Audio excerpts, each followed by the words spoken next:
예, 감사합니다. 네, 날씨가 좀 따뜻해지고 있습니다. 저희 집 앞에는 할미꽃이 많이 있거든요. 할미꽃이 한 송이, 두 송이 이제 피어나기 시작했습니다. 어, 계신 곳에서 각자 봄을 잘 누리시면 좋겠다라는 생각을 하고요. 어, 온빛 건강상담협회 공개 강좌 세 번째 시간입니다. 오늘은 세포 공부 왜라고 제목을 정해보았습니다. 오늘 이 시간에는 세포 공부를 우리가 왜 해야 되는지에 대해서 이해가 되면 그것으로 충분할 거란 생각을 하고요. 짧은 강의, 그리고 이어지는 강 선생님의 긴, 상담, 음, 그것을 통해서 더 많은 유익을 누리는 그런 시간이 되면 좋겠고요. 오늘 공부 시작해 보도록 하겠습니다. 3강 제목, 세포 공부 왜입니다. 지난 시간 강의에 참석하셨던 분들은 이 슬라이드가 혹시 기억이 나실지도 모르겠습니다. 우리 최은득 회장님께서 만들어 주신 슬라이드인데 제가 너무 좋아서 오늘 또 사용하게 되었는데요. 지금 보이시죠? 이게 뭐예요? 숲이잖아요, 숲. 예. 숲을 구성하고 있는 것들은 무엇일까요? 네, 맞습니다. 다들 음소거는 되어 있지만 대답하고 계실 거라고 생각하고요. 예, 맞아요. 지금 보이는 것이 나무입니다. 그리고 그 나무 사이를 가로지르는 이렇게 물이 보이고요. 그리고 우리 눈에 보이진 않지만 이 안에는 많은 동물들 또 많은 생명체들이 살아가고 있을 겁니다. 이 습과 마찬가지로 우리 몸에도 어, 기본적으로는 세포가 있습니다. 세포가 있고 또 물이 있어요.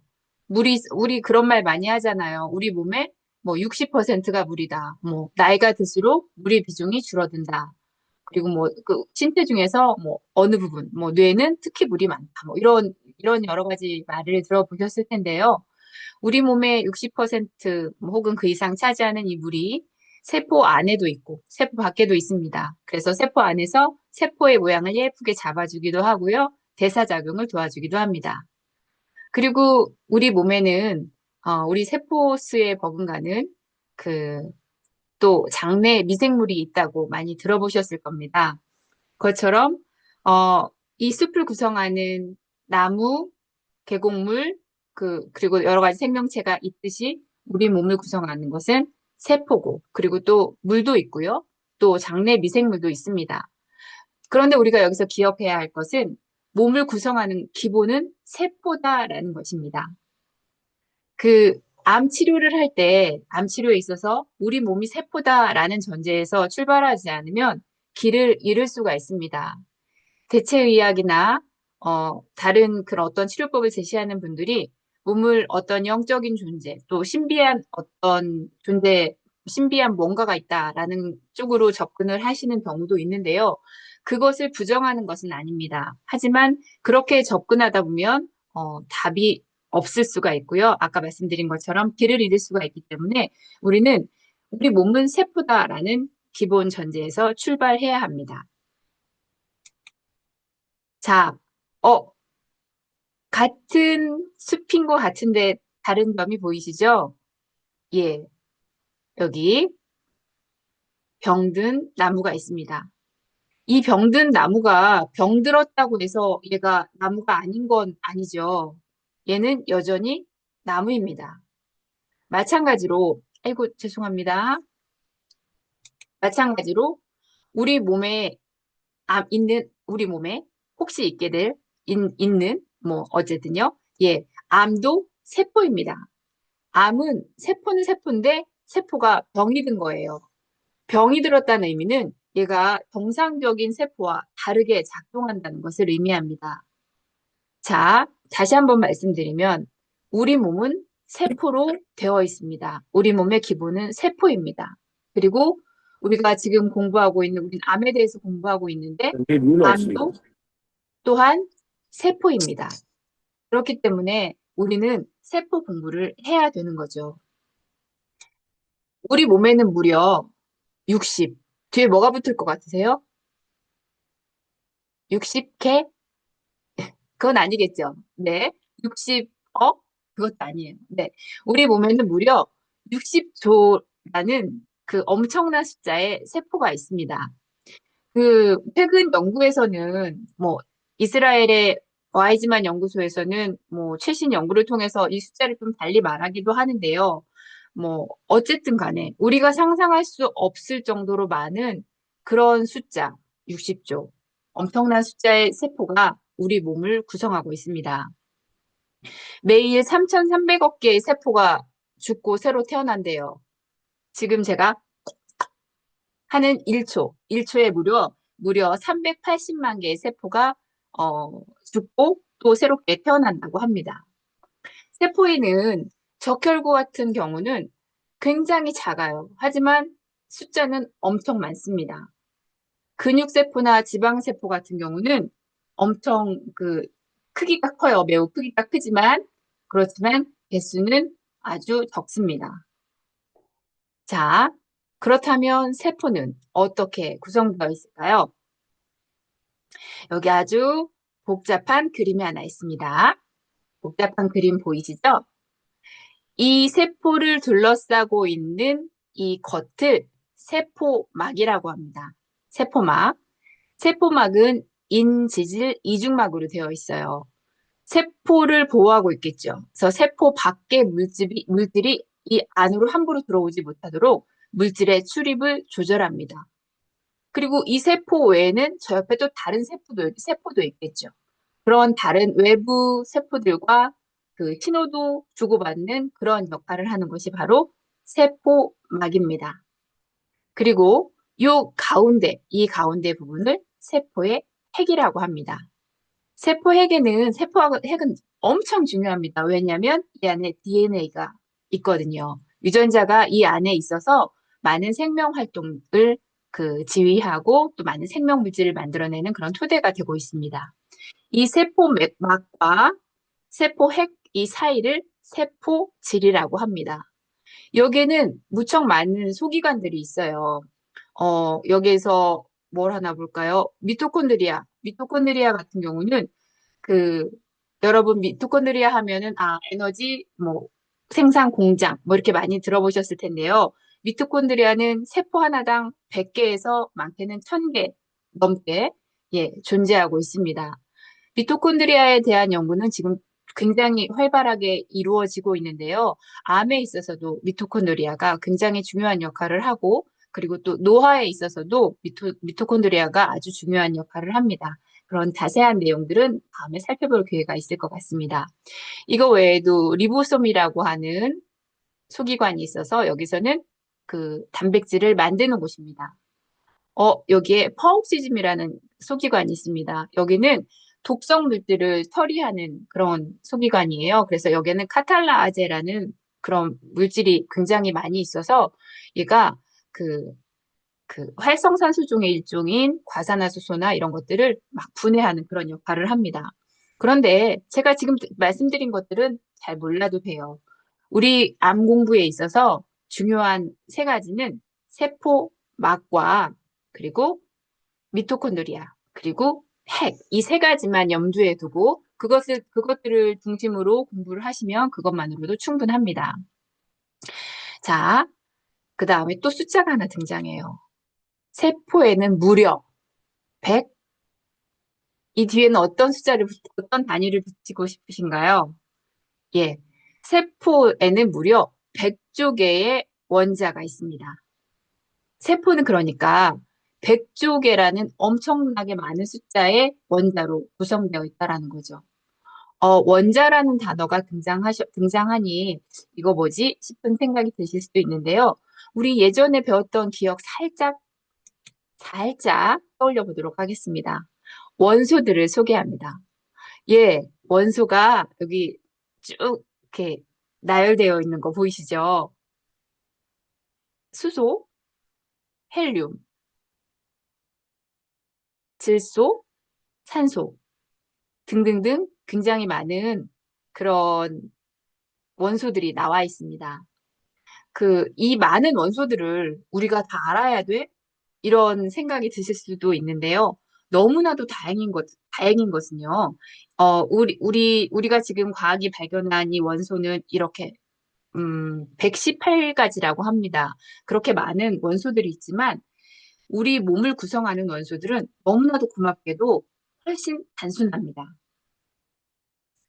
우리 몸을 구성하는 원소들이에요. 뭐가 보이시죠? 산소, 탄소, 수소, 질소입니다. 질량 기준의 순서인데요. 질량 기준으로 하면 산소가 65% 정도, 탄소가 18.5%, 수소가 9.5%, 질소가 3.3%를 차지합니다.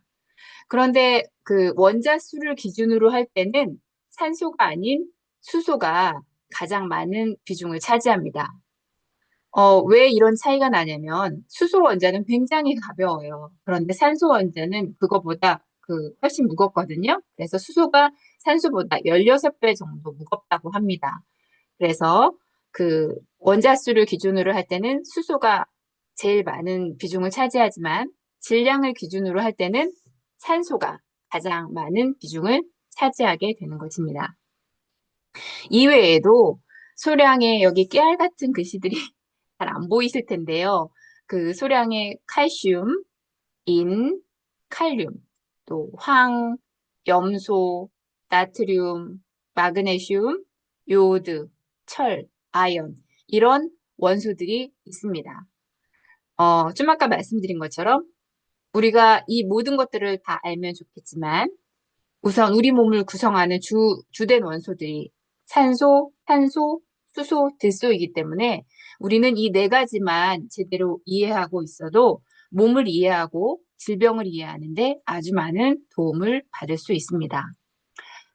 그러니까 이 네 가지 원소들이 그냥 있으면 그냥 그냥 원자 상태로 그냥 있는 거예요.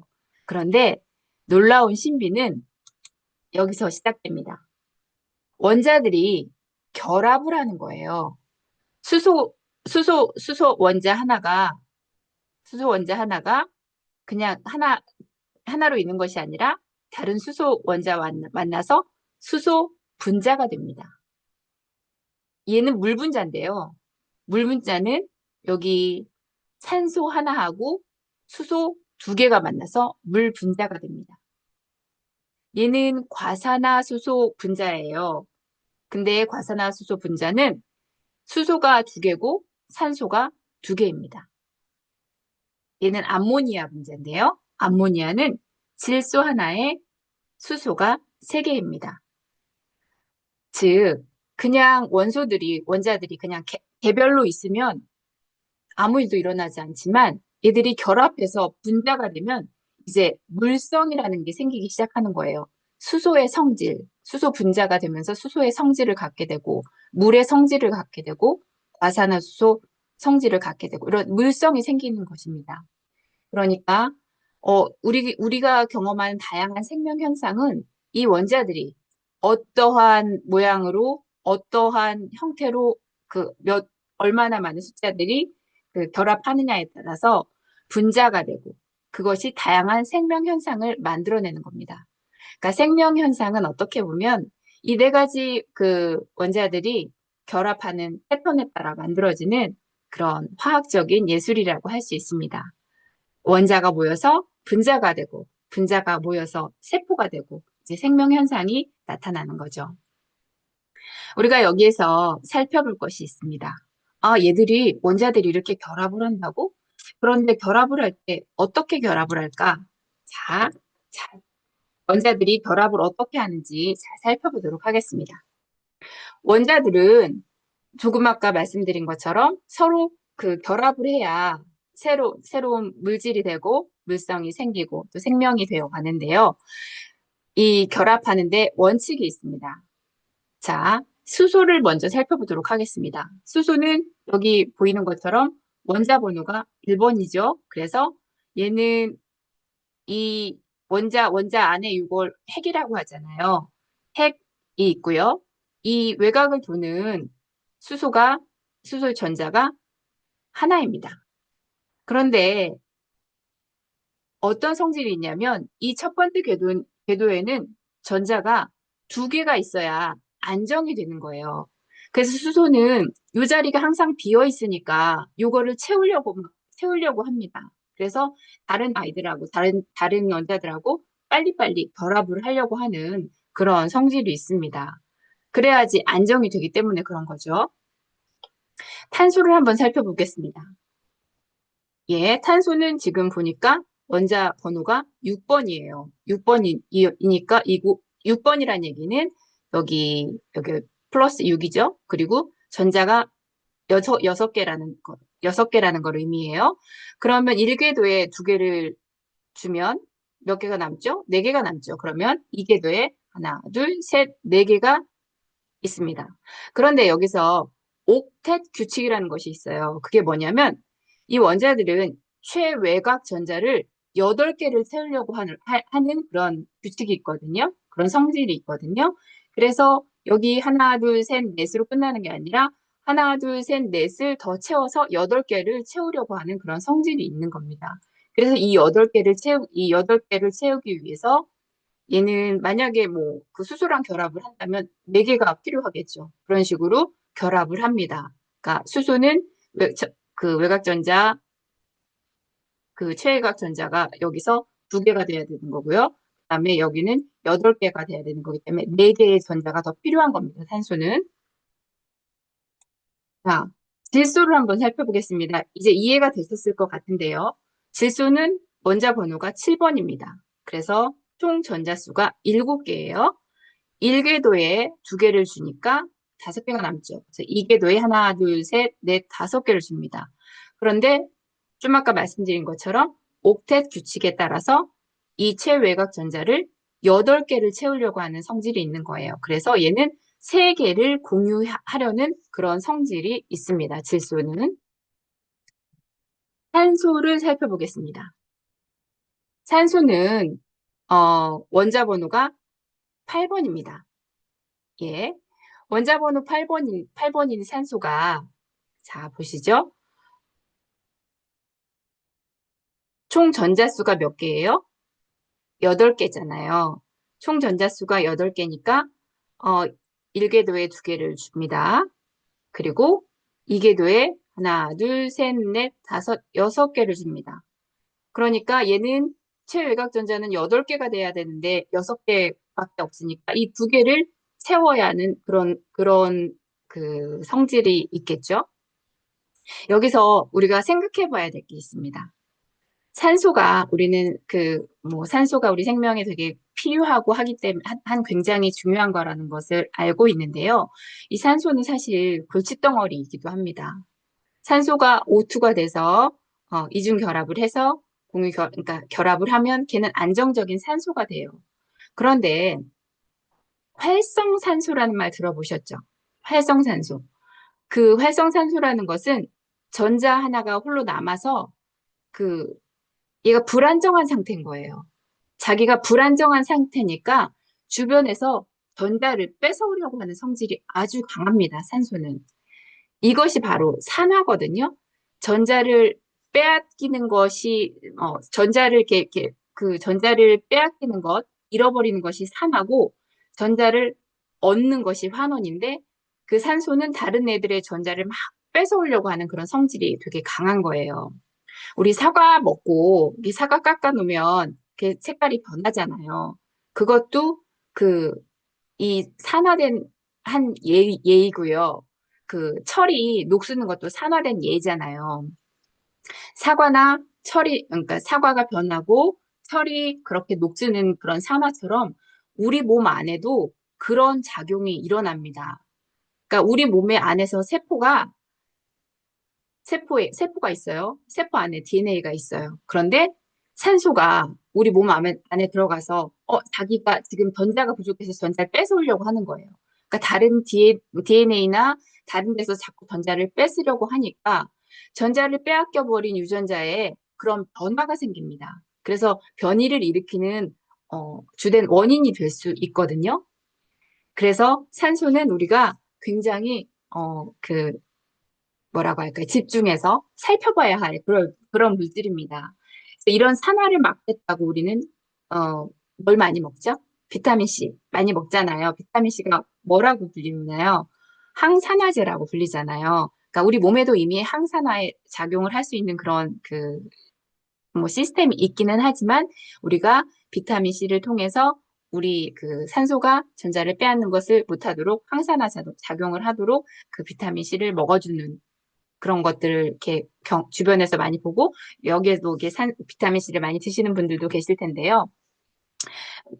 저희 온비상담 협회에서는 건강상담협회에서는 특히 암 환자들에게는 항산화를 위해서는 글루타치온과 셀레늄을 처방하고 있는데요. 그런 것들에 대해서도 앞으로 더 많이 만나게 되실 겁니다. 자, 이렇게 해서 그 원자들이 어떻게 결합을 해가는지를 보았는데요. 우리가 여기서 기억해야 할 것이 하나 있습니다. 뭐냐면, 그 원자는 우리는 좀 전에 오른쪽 그림으로 볼게요. 오른쪽 그림을 보면 이 궤도가 이렇게 막 정말 무슨 선처럼 이렇게 있다라고 생각하기가 쉬운데 사실은 그렇지는 않습니다.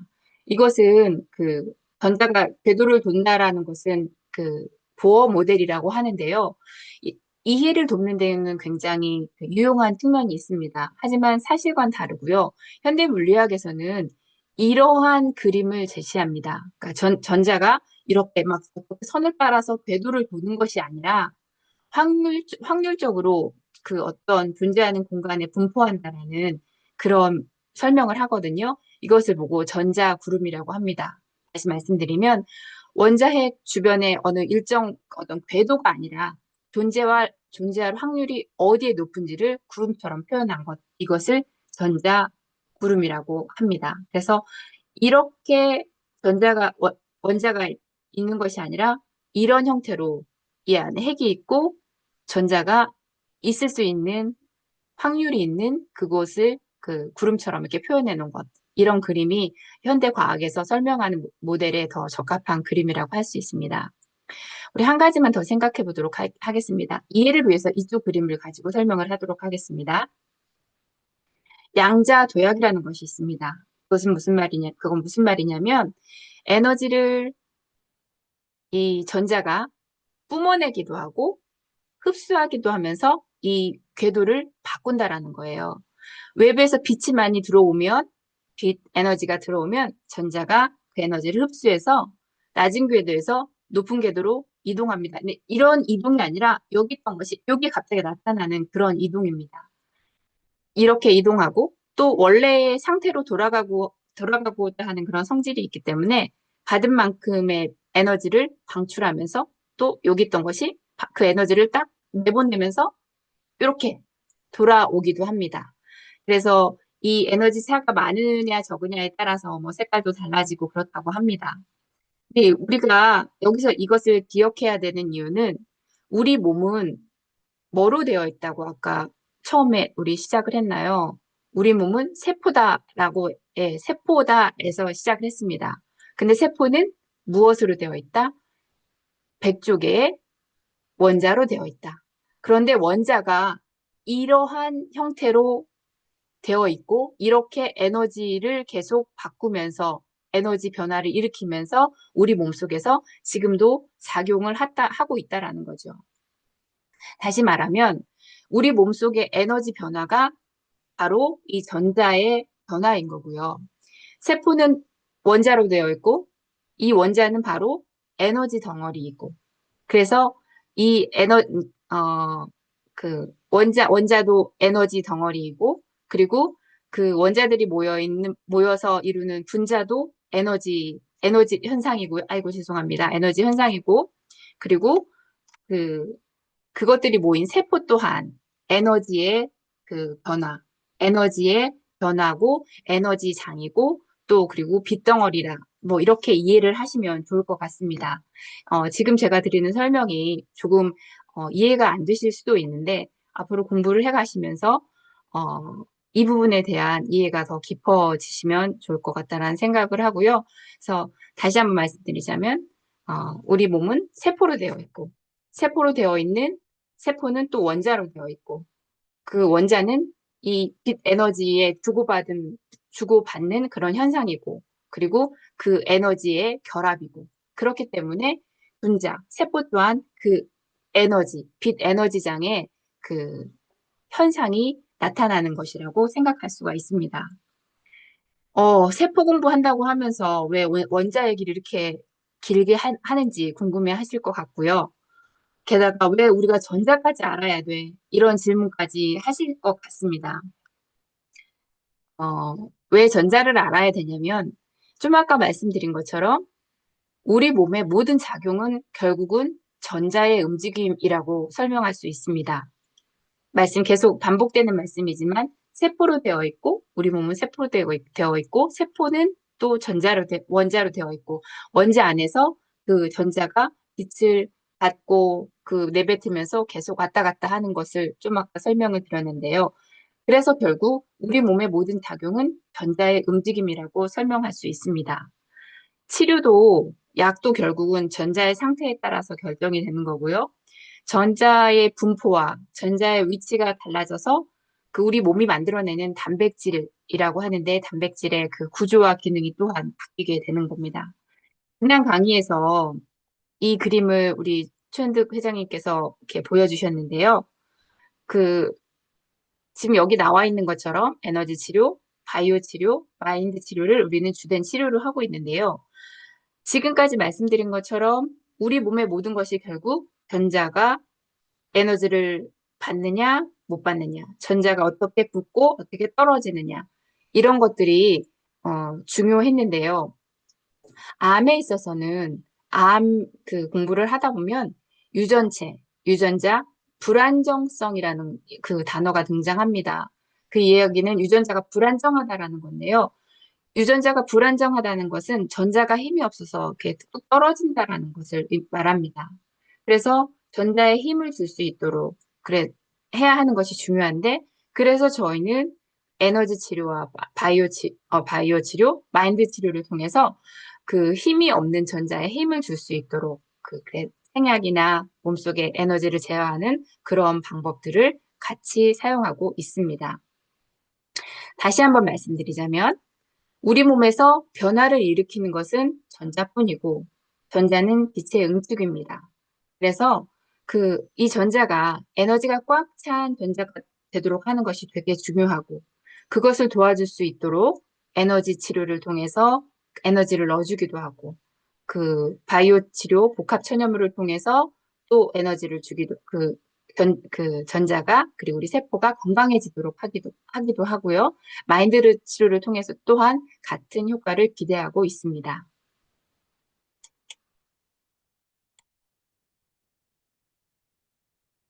앞에서 본 슬라이드입니다. 그, 지금까지 우리 몸은 세포로 되어 있고, 세포는 원자로 되어 있다는 것에 초점을 맞추어서 이야기를 해보았습니다. 그렇다면, 이 두 그림에서 차이가 나는 정상세포들, 그리고 여기도 다 정상세포들이죠. 그리고 암세포, 얘는 어떤 차이가 있을까요? 이 부분에 대해서는 앞으로 우리가 더 공부를 하게 될 건데, 오늘은 간단하게, 어, 어떤 차이가 있는지만 소개를 하고, 그 자세한 것들은 차차 더 다음 시간에 공부해 보도록 하겠습니다. 공부하는 거로 하겠습니다. 아까 기억나시죠? 세포막은 세포의 그 겉을 둘러싸고 있는 것이 세포막이었습니다. 정상세포는 세포 상호 신호를 잘합니다. 자기 옆에 있는 다른 친구 세포들하고 서로 주고받는 그런 걸 잘해요. 그것을 담당하는 것이 막 탄수화물이라고 하거든요. 그래서 다른 세포하고 신호를 잘 주고받으니까 세포 간에 되게 유연하겠죠. 그러면서도 그 외부의 침입으로부터 자기를 막는 탁월한 방어 능력이 있습니다. 아무 물질이나 쉽게 세포 안으로 들어갈 수가 없도록 세포막이 다 막고 있거든요. 그런데 암세포는 정상세포와 달리 막탄수화물이 없어서 다른 세포하고 신호를 주고받지 않아요. 그러니까 세포 간 배타성이라는 말이 바로 그 말이겠죠. 다른 세포와 신호를 주고받는 것이 아니라 자기 혼자만 어떻게 살아갈까에 관심이 있습니다. 그래서 얘는 세포 증식 신호를 엄청나게 많이 이렇게 받아들이는 그런 것들을 만들거든요. 그리고 자기를 보호하고 자기를 공격하려는 면역세포나 이런 것들에 대해서 되게 저항하고 그리고 자기를 막 이렇게 죽이려고 하는 이런 것들을 다 배출해내고 그래서 어떻게 하면 내가 살아남을까 이런 것에 굉장히 그 관심이 많은 그런 세포라고 할 수 있습니다. 자, 미토콘드리아는 어떻게 다를까요? 그 정상세포는 유산소 호흡을 합니다. 근데 암세포는 산소가 있든 없든 발효호흡이라는 걸 하거든요. 그래서 유산소 호흡을 통해서 얘는 그 포도당 한 분자를 가지고 36개 내지는 38개 정도의 ATP라고 하는 에너지, 우리 몸을 움직일 수 있게 하는 에너지거든요. 그걸 만들어요. 근데 얘는 그런 거 필요 없어. 난 빨리빨리 만들 거야. 이런 생각을 하기 때문에 포도당 하나 가지고 그 발효호흡을 통해서 그 ATP를 두 개밖에 만들지 않습니다. 그러니까 에너지 효율이 굉장히 떨어지는 거죠. 그래서 정상세포는 그 세포 호흡을 통해서 산소를 받아들이고 해서 그 안에 있는 독소들을 물로 만들어서 해독을 하거든요. 근데 얘는 그 작용을 못 합니다. 산소도 그러니까 영양도 부족하고 산소도 부족하니까 자기 어떻게 살아남을까 고민하느라고 그 신생혈관을 만들고 줄기세포를 만들고 이렇게 되는 거거든요. 그렇게 미토콘드리아의 그 정상세포의 미토콘드리아와 암세포의 미토콘드리아는 이런 차이가 나고요. 세포핵도 다릅니다. 정상세포는 그 크기가 일정합니다. 근데 암세포는 크기가 좀 크다고 해요. 그리고 정상세포는 둥글고 규칙적인 모양인데 암세포는 불규칙적이고요. 그 세포에서 핵이 차지하는 비율이 정상세포는 그렇게 크지 않은데 암세포는 그 핵이 차지하는 비율이 굉장히 높다라고 합니다. 왜냐하면 얘는 암세포는 DNA를 막 증가시키고 빨리 분열시키고 유전자는 불안정해서 핵 구조 자체가 망가져 있는 상태이기 때문에 정상세포와 암세포는 핵의 모양에서 차이가 납니다.